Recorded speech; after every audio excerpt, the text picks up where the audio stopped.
증인도 없고 참고인도 없고 자료 제출도 없는 헌정사상 초유의 깜깜이 청문회, 묻지마 청문회가 열립니다. 지금이라도 사퇴해야 합니다. 오늘 김민석 총리 지명자에 대한 인사청문회가 시작이 됩니다. 이번 청문회는 시작 전부터 맹탕 청문회를 만들기 위한 김민석 후보자와 더불어민주당의 노골적인 백태클로 얼룩졌습니다. 증인도 없고 참고인도 없고 자료 제출도 없는 헌정사상 초유의 깜깜이 청문회, 묻지마 청문회가 열립니다. 우리 당은 더불어민주당처럼 천건이 넘는 무리한 자료 제출을 요구하지도 않았습니다. 최소한의 검증에 필요한 97건의 자료 제출을 요구했을 뿐인데 김민석 후보자가 제출한 것은 오직 7건 뿐입니다. 후보 검증에 필요한 최소한의 인원 5명을 정인으로 신청했지만 김민석 후보자를 결사옹위하기에 급급한 더불어민주당은 이마저도 거부했습니다. 이렇게 노골적으로 청문회에 불성실하게 임하면서 국회를 우습게 하는 인사청문 대상자는 지금까지 유사일에 단 한 명도 없었습니다. 김민석 후보자는 이미 총리 자격을 상실했습니다. 국회를 패싱하면서 친여 성향 유튜브에 나가 개딸 지지층 결집에만 치중하는 사람이 총리가 된다면 여야 협치와 국민 통합은 단연코 불가능하다는 점을 알아야 합니다. 지금이라도 사퇴해야 합니다. 국민의힘은 청문회에 들어가서 김민석 후보자에게 지금까지 제기된 모든 의혹에 대한 철저한 해명을 요구하겠습니다. 특히 논문에 도북자와 반도자라는 탈북민 혐오 표현을 사용한 이유에 대해서도 철저히 따져 묻겠습니다. 유엔 대북 제재를 위반한 불법 대북 송금 사건에 연루된 대통령에 이어서 유엔 인권, 북한 인권 결의안을 거스르고 탈북민을 배신자로 규정한 국무총리가 들어선다면 국제사회가 대한민국을 어떻게 바라볼 것인지 심각한 우려가 드는 지점입니다. 어제 발표된 장관 지명에 대해서 한 말씀 드리겠습니다. 지명자들의 능력과 도덕성은 앞으로 면밀히 검증해야 하겠지만 이번에 발표된 장관 인선 명단을 보니 한마디로 내각이 아니라 더불어민주당 선대위와 같은 느낌을 받습니다. 능력이나 전문성보다 논공행상이 우선된 것이 아닌가 하는 국민적 우려가 있습니다. 더구나 유례없이 민노총 위원장 출신의 고용노동부 장관을 지명한 것은 특히 우려되는 부분입니다.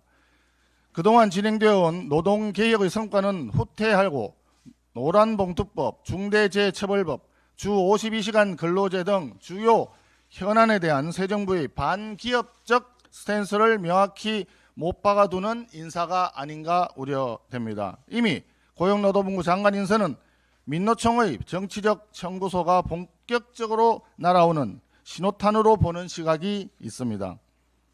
외교 통일 라인은 한마디로 실패한 올드보이들의 귀환이로 보입니다. 노무현 정부의 대표적인 자주파 인사였던 이종석 전 통일부 장관을 국정원장으로 지명한 데 이어서 역시 노무현 정부의 통일부 장관이었던 정동영 의원을 다시 통일부 장관으로 지명했습니다. 그리고 문재인 정부 시절 외교부 차관이었던 인물을 외교부 장관에 지명했습니다. 노무현 문재인 정부의 실패한 탈미 친중 외교가 재현될까 심히 우려됩니다. 마지막으로 유임된 송미령 농림축산식품부 장관에게 공개 질의합니다. 송미령 장관은 지난해 민주당이 일방 처리했던 농업사업법과 농업회의소법에 대해 윤석열 대통령에게 제2요구권 행사를 건의한 바 있습니다. 어제 여야 합의로 농해수위를 통과한 한우법에 대해서도 과거 제2요구를 건의한 것이 송미령 장관입니다. 어제 송 장관은 국회에서 양곡법에 대해 새 정부의 철학에 부합하는 방향으로 추진하겠다고 말했는데 국민들 시각에서는 매우 비겁한 태도로 보입니다. 장관의 철학이 곧 정부의 철학입니다.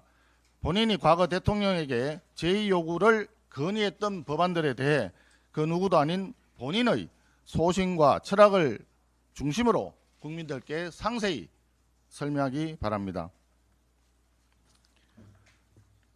이란 관련해서 한 말씀 드리겠습니다. 최근 중동 위기가 이란과 이스라엘의 휴전 합의로 다행히 소강 상태로 접어들 것으로 예상이 됩니다. 최악의 시나리오였던 호르무즈 해협 봉쇄는 일단 피했지만 여전히 중동의 불안정성은 우리 경제와 민생에 언제든 충격을 줄 수 있는 매우 큰 위협 요인입니다. 만약 국내 도입 원유의 68%가 통과하는 호르무즈 해협 봉쇄가 현실화되었다면 에너지 공급 차질로 인한 경제적 충격을 피할 수 없었을 것입니다. 중동 위기는 먼 나라 얘기가 아니라 우리 경제와 안보에 직결되어 있는 문제입니다. 정부는 당장의 위기를 피했다고 긴장을 늦출 것이 아니라 모든 외교적 노력을 통해서 중동 리스크가 재점화하지 않도록 최선을 다해주기 바랍니다. 특히 이재명 정부는 출범 이후 30조 원이 넘는 규모의 추경을 편성하는 등 확장적 재정 기조를 지속하고 있습니다. 그러지 않아도 큰 인플레이션 압력에 기름을 부을 수 있는 상황입니다. 지금 이재명 정부와 경제당국이 최우선적으로 집중해야 할 과제는 인위적인 경기 부양책이 아니라 선제적인 물가 관리라고 생각합니다. 강력하고도 유연한 정책 수단을 동원해서 물가를 안정시키고 에너지, 물류 등 핵심 부문에 대한 충격을 최소화하는 데 전력을 다해야 할 것입니다. 아울러 우리 국민의힘은 이재명 정부의 재정 살포형 추경에 대해서도 면밀히 검토하겠습니다. 이재명식 포퓰리즘 재정 운영이 불러올 물가 상승의 고통으로부터 국민을 보호하는 민생 정책 전문 정당의 역할을 다해 나가겠습니다. 이상입니다.